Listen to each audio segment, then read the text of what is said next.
مفتی صاحب السلام علیکم ورحمۃ اللہ وبرکاتہ۔ وعلیکم السلام ورحمۃ اللہ۔ مفتی صاحب آپ کی بہت بہت نوازش ہے کہ آج آپ نے کچھ وقت دیا۔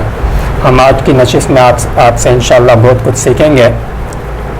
مفتی صاحب ہمارا معجزات پر مطالعہ چل رہا تھا، تو معجزات پر کچھ لوگ اعتراضات بھی کرتے ہیں اور سوالات بھی اٹھاتے ہیں، اور بعض لوگ ایسے ہیں جو معجزات کا سرے سے انکار کر دیتے ہیں۔ انکار کرنے کی وجہ وہ یہ ذکر کرتے ہیں کہ معجزات کا عقلی اور نقلی طور پر کوئی ثبوت نہیں ہے، اور اس وجہ سے وہ معجزات کا انکار کر دیتے ہیں۔ تو اس بارے میں آپ ہماری تھوڑی رہنمائی فرمائیں کہ ان کی کیا حقیقت ہے اور کیا انکار کیا جا سکتا ہے یا نہیں کیا جا سکتا۔ بسم اللہ الرحمن الرحیم، نحمد و نصلی علی رسول الکریم۔ ماشاءاللہ آپ نے جو سوال کیا یہ بہت اہمیت کا حامل سوال ہے۔ دیکھیے جہاں تک بات ہے معجزات کی، تو معجزات عقلاً اور نقلاً دونوں طرح ثابت ہیں۔ سب سے پہلے میں آپ حضرات کے سامنے ذرا نقلی طور پر کچھ دلائل پیش کرنے کی کوشش کروں گا۔ نقلی طور پر ہم تک جو باتیں متواتراً پہنچی ہیں معجزات کے متعلق، وہ اتنی زیادہ ہیں اور اتنی صحیح سند کے ساتھ ہیں کہ جن کا انکار ناممکن ہے۔ جیسے مثال کے طور پر قرآن و حدیث، جو ہم تک قرآن تو ہم تک متواتراً پہنچا ہے، اور حدیث بھی ہمارے پاس بہت ساری بلکہ بہت زیادہ مقدار میں صحیح تعداد میں ہم تک پہنچی ہے۔ اچھا مفتی صاحب تھوڑی دیر کے لیے خطا کلامی معاف کیجیے گا، آپ یہ بھی فرمائیں کہ معجزات کی تعریف کیا ہے، معجزہ کہتے کسے ہیں آسان الفاظ کے اندر؟ اگر دیکھیں میں اسی طرف آ رہا ہوں، میں اپنی بات مکمل کروں گا، آپ کو یہ ساری باتیں اس میں بتا دوں گا۔ دیکھیں قرآن مجید کے اندر مختلف معجزات کا ذکر ہے، اور مختلف انبیاء کے معجزات کا ذکر ہے، اور جیسے میں نے بتایا کہ اور یہ چیزیں متواتر ہم تک نقل ہو کر آئی ہیں، ان کا جھٹلانا ناممکن ہے، ان کو کوئی نہیں جھٹلا سکتا، کیونکہ جو چیز تواتراً ہم تک پہنچی ہو ان کو جھٹلایا نہیں جا سکتا۔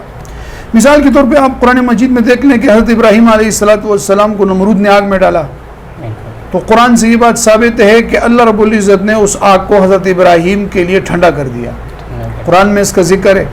اسی طرح حضرت زکریا علیہ السلام اور خود حضرت ابراہیم علیہ السلام نے بڑھاپے میں اللہ رب العزت سے اولاد مانگی، اور وہ بڑھاپا کہ جو مایوس کن بڑھاپا تھا، جس میں اولاد کا ہونا ناممکن لوگ سمجھتے تھے، لیکن اولاد ہو گئی۔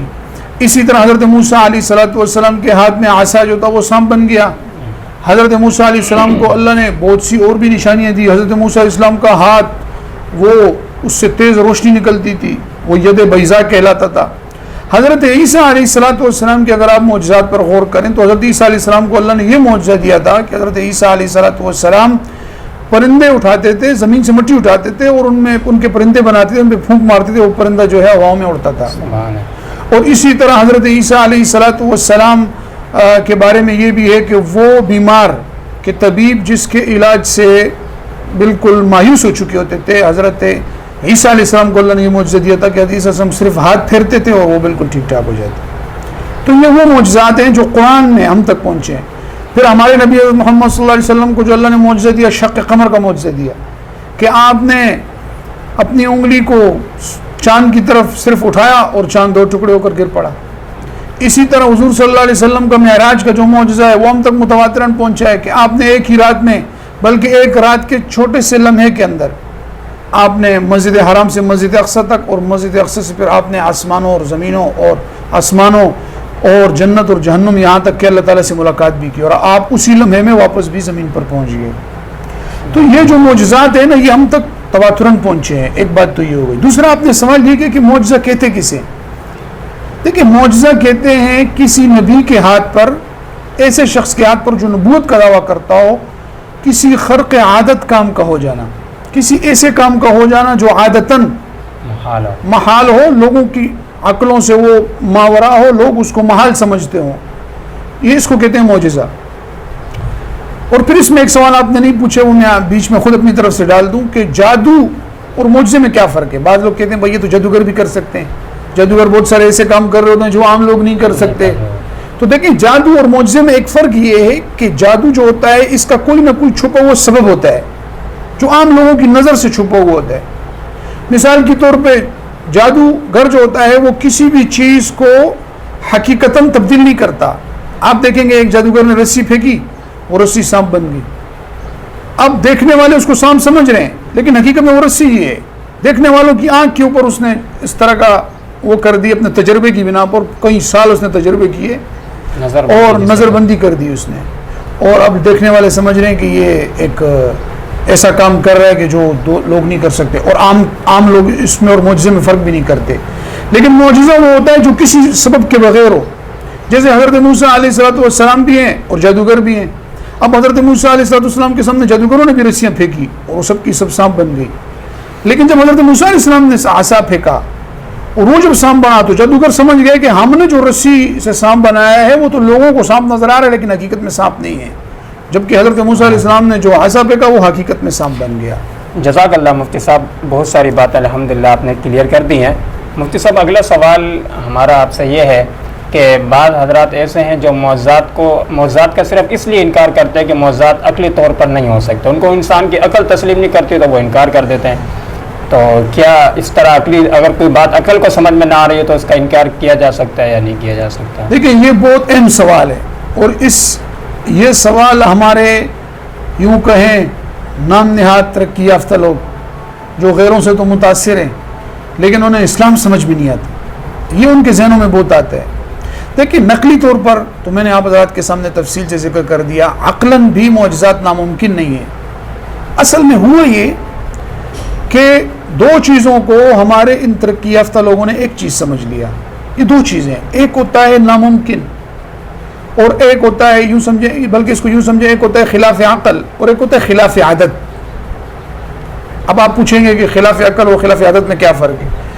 خلاف عقل وہ چیز ہوتی ہے کہ جس کا ہونا ناممکن ہو، جیسے مثال کے طور پہ 1 اور 3 ان دونوں میں آپس میں ضد ہے، 1 کبھی 3 نہیں ہو سکتے، 3 کبھی 1 نہیں ہو سکتا ہے. یہ 1 کا 3 ہونا، اگر آپ کو کوئی خبر دے اور کہے کہ 1 3 ہے اور 3 1 ہے تو یہ عقلاً آپ سمجھ لیں کہ یہ عقلاً ناممکن ہے، اس کا آپ فوراً انکار کر دیں. یہ تو ہو گیا خلاف عقل. ایک ہوتا ہے خلاف عادت. خلاف عادت یہ ہوتا ہے نا کہ ہوتا تو ممکن ہے لیکن ہماری آنکھوں نے چونکہ نہیں دیکھا ہوتا تو ہم اس کو خلاف عقل میں ڈال کر اس کا انکار کر دیتے. مثال کے طور پہ ایک شخص آپ کے سامنے آئے اور آپ سے کہے، عام طور پر لوگوں کا جو قد ہوتا ہے 5 فٹ ہوتا ہے، 6 فٹ ہوتا ہے، 7 فٹ ہوتا ہے. ایک شخص آئے اور آپ کو کہے کہ میں نے 20 فٹ کا یا 10 فٹ کا ایک آدمی دیکھا ہے. اب چونکہ ہماری آنکھوں نے کبھی اتنا لمبا آدمی نہیں دیکھا تو ہم اس کو خلاف عقل سمجھ کے کہیں گے کہ بھائی یہ نہیں ہو سکتا ہے. حالانکہ یاد رکھیں کہ یہ خلاف عادت ہے، خلاف عقل نہیں، یہ خلاف عادت ہے.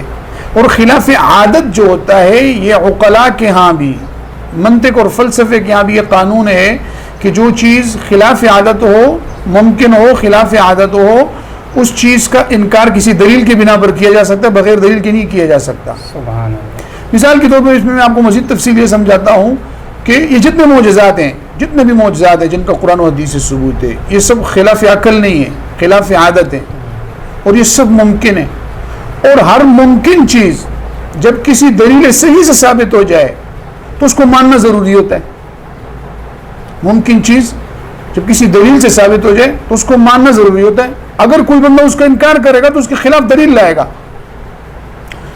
تو اب جتنے بھی معجزات ہیں یہ سارے کے سارے معجزات ممکنات میں سے ہیں. اس کی مثال میں آپ کو بتاؤں، جیسے شق قمر کا معجزہ ہے.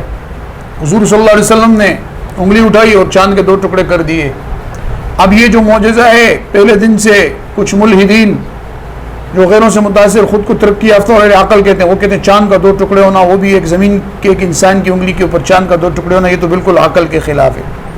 حالانکہ یہی لوگ اس بات کو مانتے ہیں کہ ایک آدمی زمین سے اٹھا اور چاند پہ چلا گیا. اب وہ اس چیز کو تو مانتے ہیں، حالانکہ چاند پہ کسی آدمی کا چلا جانا، اگر آج سے 100 سال پہلے آپ ایک آدمی کو لے کر آئیں جس نے اس ترقی ورقی کو نہ دیکھا ہو اور وہ یہ کہے کہ اس سے کہا جائے کہ بھائی 100 سال بعد ایک آدمی زمین سے اٹھے گا اور چاند پہ چلا جائے گا اور لوگ چاند پہ زمینیں خریدیں گے، چاند پہ ہوٹل کھولنے کی باتیں کریں گے، تو وہ ڈنڈا اٹھائے گا اور پٹائی کرے گا. وہ کہے گا یہ کیا بکواس کر رہے ہو، یہ تو ناممکن ہے کہ کوئی آدمی زمین سے چاند پہ چلا جائے. اتنے بڑے بڑے پہاڑ ہیں اس پر کوئی نہیں چڑھ پا رہا تو آپ چاند کی بات کر رہے ہو. لیکن آنے والے وقت نے بتا دیا کہ چاند پہ جانا کیا ہے، ممکن ہے. سبحان اللہ.